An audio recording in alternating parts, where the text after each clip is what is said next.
Welcome back. I'm Jesse Baines with Yahoo Finance Canada.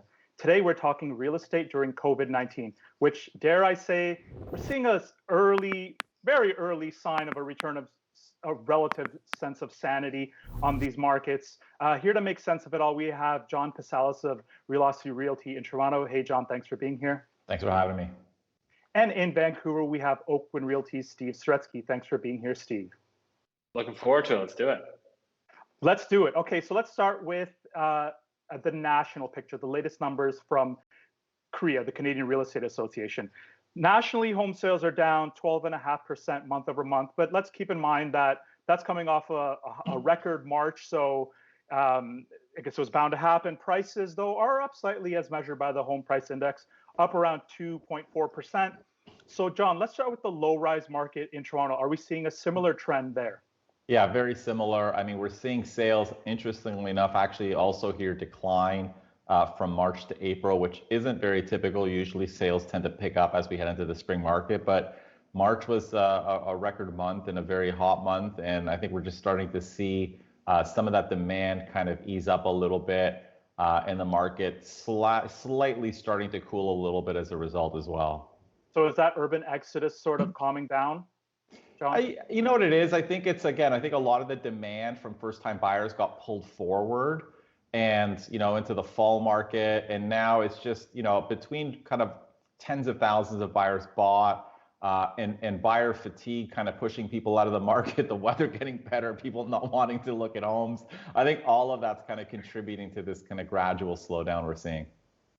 Right. So what about the condo market? I mean, we've been talking about a booming condo market. I don't know if you correct me if I'm wrong to use the word booming, but a strong condo market.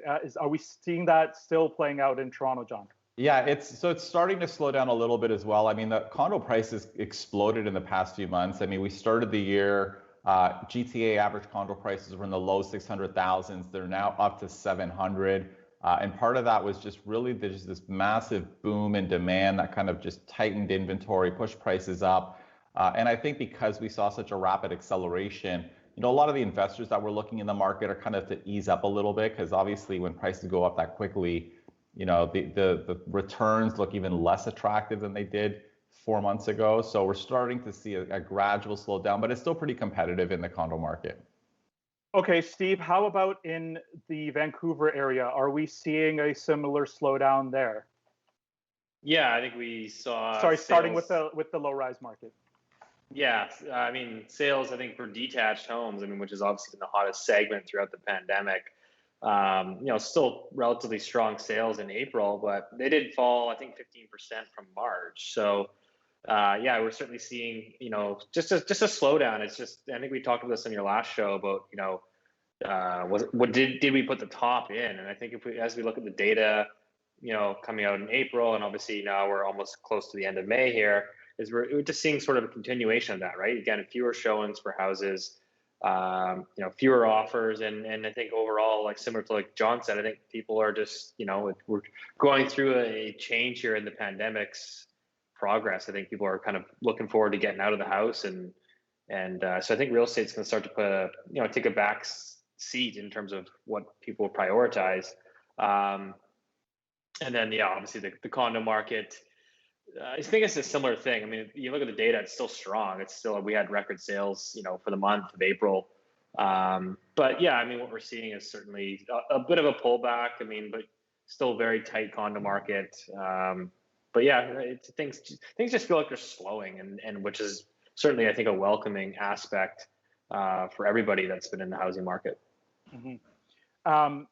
So now that the weather is getting better and people might not prioritize being inside their homes better, do you think condos are somehow more attractive now than they were during the early days of the pandemic? Well, I mean, we're still locked down in Ontario, but you'll be able to get out more, so you don't necessarily need that home oasis. So does that make condos more attractive, less attractive?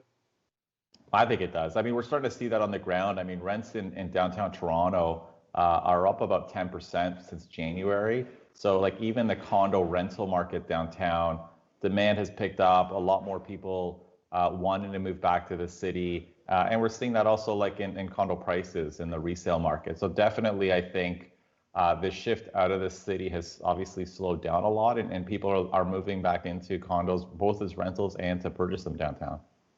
Steve, what's your take? Do you expect, I mean, you sort of hinted that that you expect a slowdown. Do you expect a housing slowdown in the coming months as vaccination programs roll out and people are able to travel and don't want to spend the same amount of money on their homes or having a big house to renovate and deal with? And do you see people returning to the condo sector more?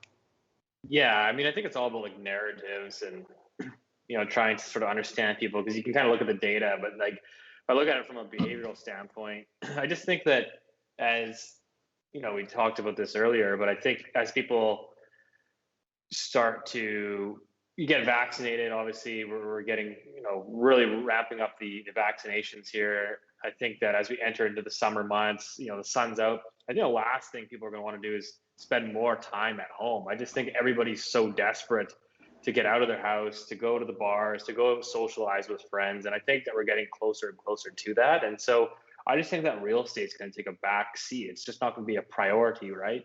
I think that over the last 10 months during the pandemic, everyone's been cooped up at home. And so naturally they want to improve their space, upsize. And again, I just think it's going to be a reversal of that. And so, yeah, I think when I look at it and say, well, I think logically what makes sense is to see pullback, particularly for suburban houses, which I think saw the majority of the froth over the past 10 months. And I think, one of the laggards, which has been the downtown condo market, everyone was fleeing it like it was, never coming back.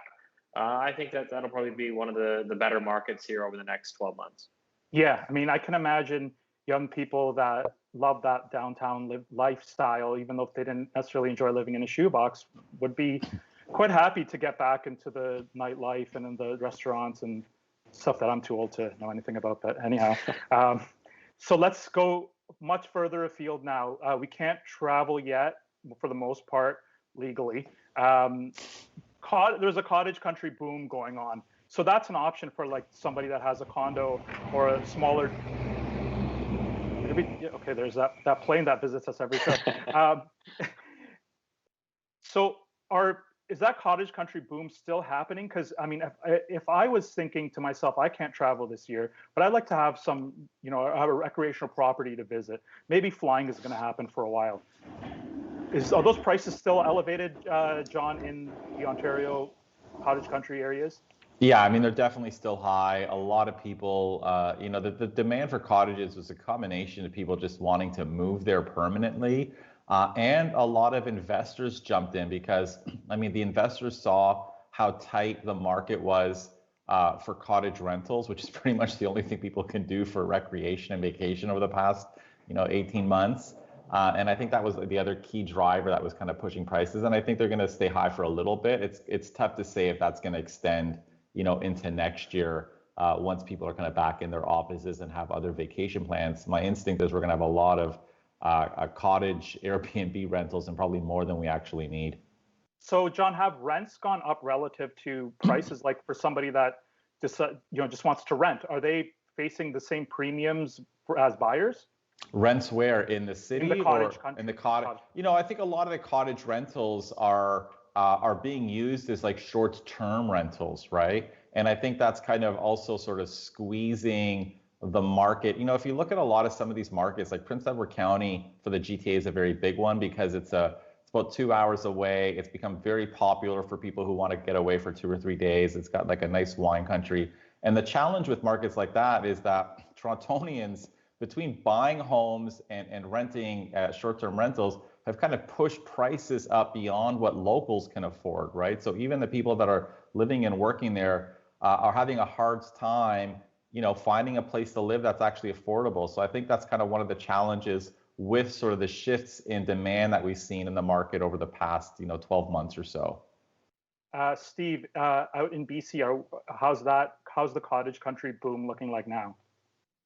Yeah, I mean, from people that I talk to in the industry that are actively working that market, I mean, they tell me it's slowing down a little bit, but we still have this last little bit of sort of the summer push, right? I mean, most people that are acquiring cottage or lakefront or oceanfront properties, rec properties, they typically want to use it for the summer. So you're still seeing this last little push here where, okay, if I can execute a contract here in the next couple of weeks, I could probably get it for the beginning or middle of summer and still get some good use out of it. So there's still a little bit of life left in it. But yeah, similar to John, I'd be very curious to see, once we get out of the summer and into the fall and into next year, what that market will look like. Because certainly, I think everybody's well aware it's pretty inflated over the last 12 months. So yeah, I'd be very curious because I think it's going to be. We've talked about pandemics, winners and losers, and it's almost like the stock market, right? I mean, what's the whole tech market boom, growth, and now we're switching into value, and I almost feel like real estate's going to be like the sort of analogy to this one is like, okay, well, we had the suburban cottage boom, and will it flip back to the condos downtown being the winners moving forward? I think that's very likely. Okay. Let's talk a little bit big picture. Housing starts from CMHC. This is something that we don't talk about, but the supply demand argument keeps roaring on, and this speaks to supply. Canadian housing starts fell to 268,000 in April. That's down from 334,000 plus in March. It's the strongest 6-month level on record. So we keep talking about there not being enough homes built. Is this a matter of the types of homes built? Is it the demand is so insatiable? John, when you see these stats, what's the takeaway? Yeah, I mean, I think the supply stats, I mean, it's a bit tricky. I mean, first off, these are Canadian statistics, and obviously markets like Toronto and Vancouver have supply problems. I don't know if all of Canada has the same types of issues. And the big issue in Toronto or in the Toronto area is that over the past 10 years, we've been building far fewer low-rise houses, way more condominiums. And if we look at the past 10 years, we actually built about 90,000 fewer low-rise houses than we did in the first 10 years of the 2000s. And most of that supply was actually just transferred to the condo market. But the problem is condos are small and they're not a substitute for 3-bedroom low-rise homes. So, one of the big reasons we saw prices explode in the suburbs is because our immigration has been booming and we're building fewer and fewer family-sized houses. We're building more and more condominiums, but those are quite small. I mean, average sizes are 600-700 square feet. So the challenge isn't just we need to do more of the same. The challenge is we're not building family-sized accommodations, whether they're in condominiums or in low-rise. And I think that's one of the challenges with we just need to build more arguments, is that it's not just more of the same. We need more family-sized accommodations, whether they're in purpose-built rentals or houses or condos. And that's the big gap we're finding in Toronto. Steve, what do those stats tell you? I know we've talked about Vancouver's a little bit different. You don't really get big developments the way you do in Ontario. But what do the starts tell you, taking into account the supply-demand equation in Vancouver? Yeah, I mean, I think I look at Vancouver, like, again, I think it's certainly a city that's pretty hard to overbuild. I mean, I just think that with government regulations, and I mean, there hasn't really been evidence of overbuilding in a very long time. What I will say is that if you look at units under construction in Metro Vancouver, they are at record highs right now. So we do have a full pipeline of new homes that will be completing over the next couple of years, because you have to keep in mind the developers tend to react to the markets, and so a lot of the projects that were sort of brainstormed in 2015, 16 as the market started to take off, and the time that you get through planning and get your shovels in the ground and then complete the projects, it takes, could take 4 or 5 years in some of these projects, right? So I think that we still have a lot of supply coming. I mean, certainly you could argue that we do, and will need more supply. I mean, I do agree with John. It's the same thing here. I mean, if you look at Vancouver, it's either you buy a single family house if you're a family, which starts at 1.5, 1.6 million minimum, or you go into a 2-bedroom condo, because we don't like in Vancouver, we don't build like townhouses and row homes. That's not a thing. And so, yeah, I do. Obviously, as you go to the suburbs, that's where they're building the townhouses. But yeah, I think that's part of the composition challenge, because when I look at, and I'm sure this is a similar problem in Toronto, if you look downtown, I mean, in the last 4 years, every single project that's launched downtown, the cheapest project that has launched is about $1,500, $1,600 per square foot. So, I mean, it's starting getting up to say $1,000 or 1,000 square feet, which is probably what a family would want or need. Now you're talking close to $2 million with GST. So sorry, that sounds like nuts. Excuse my, but 1,000 square feet for $2 million as in 1,000 square feet as a bare minimum. I mean, I can't even imagine living with 2 kids, a wife, a dog. You know, the typical nuclear family dynamic in 1,000 square feet, and then on top of that, have to pay $2 million for the privilege. Yeah, and that's why obviously, most people are looking at older houses, just on the outskirts of downtown, right? So if you go buy a house in East Vancouver, you can get it's going to be an old house, but you can get a plot of land with an old house for 1.6 million and have a basement suite, which is used to offset part of the mortgage. And so again, there's not really, it's a very inefficient market. Again, it's either you go up to the $1.6 million range and get a single family house, or you get stuck into, again, a 2-bedroom condo. So there's very little in between. Are there any pockets of affordability in the Vancouver area? Like I know Hastings Streets is a rough neighborhood, but like, I mean, if you wanted to go, somewhere like that, not to knock the area, obviously, that's not what I meant, but are there values there even? I would say, I mean, not really. I mean, I think it's either way. You're looking at, again, for like a house, 1.5, and then the city says, okay, well, a lot on the single family lots here, they're saying, okay, well, you can now build duplexes on these tiny little lots. But the thing is, like, these duplexes are very small, and there's just not enough economies of scale, because for a developer to take one single family house and then build a brand new duplex, those duplexes turn out to be close to $2 million per side. And it's like, well, did we actually create any more affordability? I mean, not really, because we took an expensive house and turned it into 2 expensive duplexes. So I think that we certainly did tackle the density. I mean, in Vancouver, all I can say is, long story short, is we need more townhouses and row homes. But again, it's a municipal thing, and they seem to be getting in the way. So, okay, John, I mean, this is the age-old debate. Doesn't have to be necessarily one or the other, but does Canada's housing market have a supply problem or a demand problem? I mean, I think it's both. I don't think, I think it's a little bit silly when people kind of argue just it's one or the other.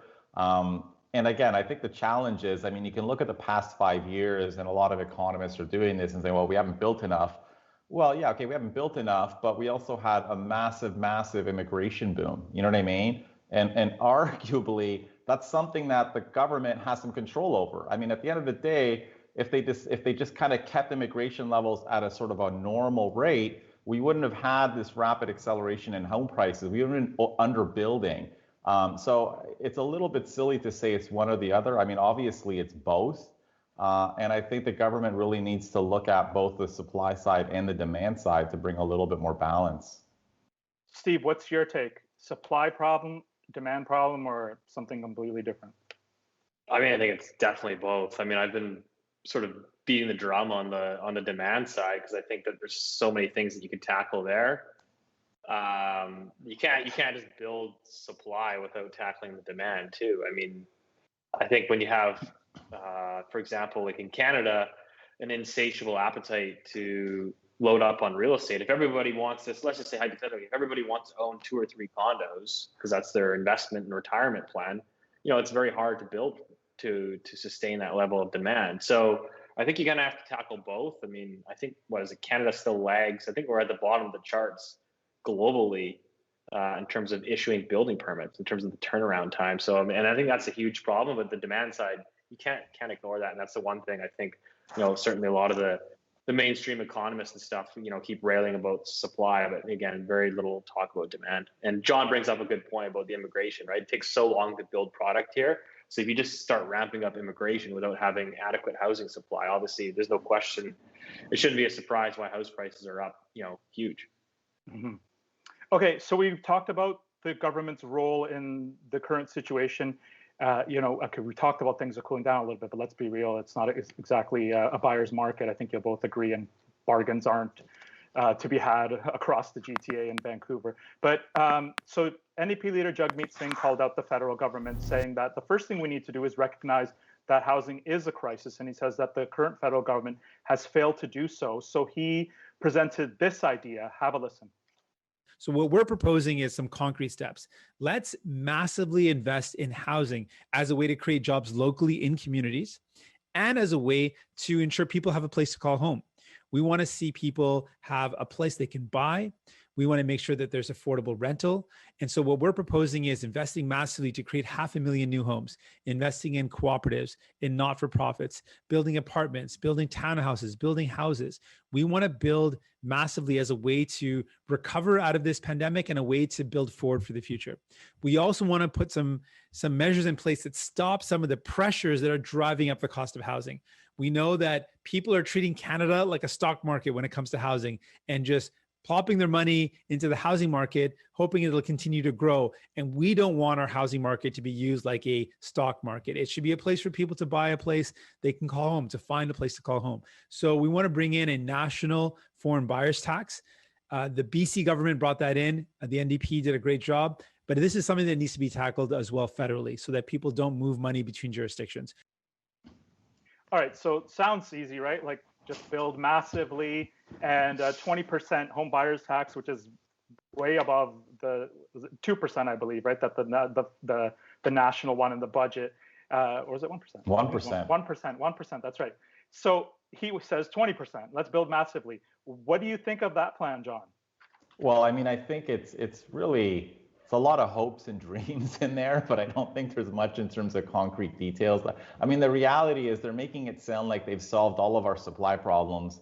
And if NDP is in power, all of a sudden we're going to start building all of these homes. I mean, the reality is the federal government aren't home builders and they can't really control that side. I mean, and they haven't really offered any concrete ideas into some of the challenges that are leading to some of these supply constraints. So I don't think they're really saying anything on the supply side. I mean, they're just promising new housing. And regarding the foreign buyers tax, I mean, what they're proposing is different from the Liberals. The Liberals is more of a vacancy tax. They're proposing an actual foreign buyer tax. Again, I don't know if that's necessarily the solution. I mean, I think it's a short term. The challenge is more foreign capital flowing through people who are residents here and buying up properties as an investment. I don't think it's purely just about people who have no connection to Canada investing in housing. So I don't even think that's a solution. So I don't think they've really said anything interesting or innovative. I think it's just a lot of hype, quite frankly. Okay, so I want to move on. Because we're getting a little tight for time as always, but there's so much to talk about. But let's take a look at this chart. This is from Carl Shimada. We're looking at housing prices relative to incomes on the left compared to the US. Look at Canada, disposable income, and boom, house prices rocket up. Let's let it run one more time just for full effect here. There we go. Okay, Steve, what's your reaction to this, and how does this affect Canadians' like basic quality of life to have to pay that much to get into the housing market? Steve? I mean, yeah, I think like everyone's well aware. I mean, I think our housing market deviated from local incomes a long time ago. And I know there's certainly Adam Vaughan came out and said, we've built a great market for, foreign investors. We haven't built a great market for domestic, people that are living here and working here. I just look at it as similar to like what John just said as well, right? It's not necessarily that you have like foreign buyers. It's just like you have foreign capital flows. Like most people, again, BC bring cash. A lot of the people that are buying real estate here aren't necessarily earning their incomes here. So it's such a multifaceted problem. And but I certainly think that you're running into these issues, right? I mean, if you're working here and actually having to earn an income here and paying the high levels of income taxes, it's so hard to save for like a down payment post-tax to actually get into the market. And so, I think you're seeing a lot of frustrated people that grew up here that are working here, earning an average salary, struggling to get into the housing market. And that's where all the frustration lies. Mm-hmm. And I think I saw I believe it was an RBC poll today that something like 40% of survey respondents in BC said that they don't think they'll ever buy a home. So, and that's where we're at if you live and work there. I want to move on to now our usual guest of honor, Bank of Canada Governor Tiff Macklem, who somehow or another makes an appearance on our show. I hope he'll join us in person one day. But he was talking to a group of university students about the possible side effect of quantitative easing and what it might be doing to wealth inequality. Have a listen to that. Of course, changes in monetary policy always have consequences for both income and wealth. Similar to reducing interest rates, QE works to stimulate demand by lowering borrowing costs and encouraging spending. This supports job creation. And it's clear that the single biggest contributor to reducing income inequality is making sure people have jobs. At the same time, our policy interest rates in QE also affect the prices of assets, and not just government bonds. QE can boost wealth by increasing the value of assets, such as the investments Canadians have in their RSPs or in their company pension plans. But of course, we know these assets aren't distributed evenly across society. And as a result, QE can widen wealth inequality. We will be looking closely at the outcome of QE here in Canada and elsewhere, and we're going to work to more fully understand its impact on both income and wealth inequality. Okay, now you'll notice he didn't say real estate. Talk about, explain it to me like as if I was a 6-year-old or a Labrador Retriever, a famous line. What is quantitative easing, QE, and what has it done to the housing market since it's been launched in response to the pandemic? Man, that's a tough one.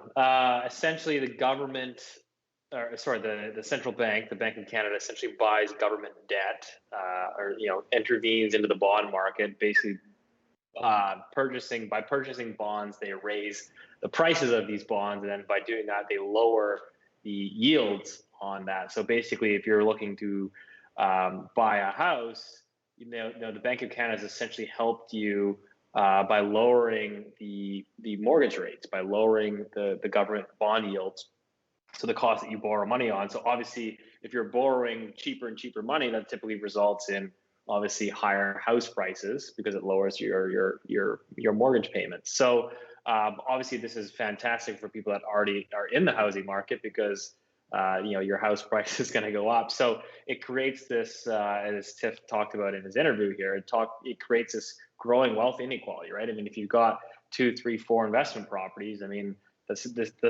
QE program is fantastic for you. Now, if you're a student or a first-time home buyer just trying to get into the market with no assets, and you're desperately trying to save money, and you're earning basically 0% on your savings, as the housing market goes up 10, 15, 20% per year, it becomes, the dream of home ownership, drifts further and further away.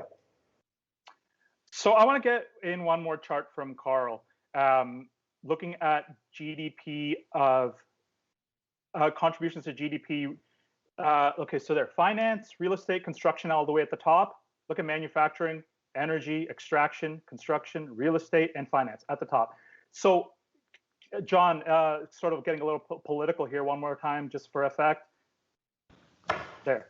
So we talk about what first-time buyers wanting the federal government to do something, but can the federal government afford to do anything to mess with these two key contributors to the economy, John? Well, I mean, they eventually have to do something. I mean, it's not healthy if that much of your economy is driven by investment in single-family homes. I mean, more of our economy is driven by real estate commissions than more productive sectors. And I mean, and that's just obviously our industry, and it's not a positive thing.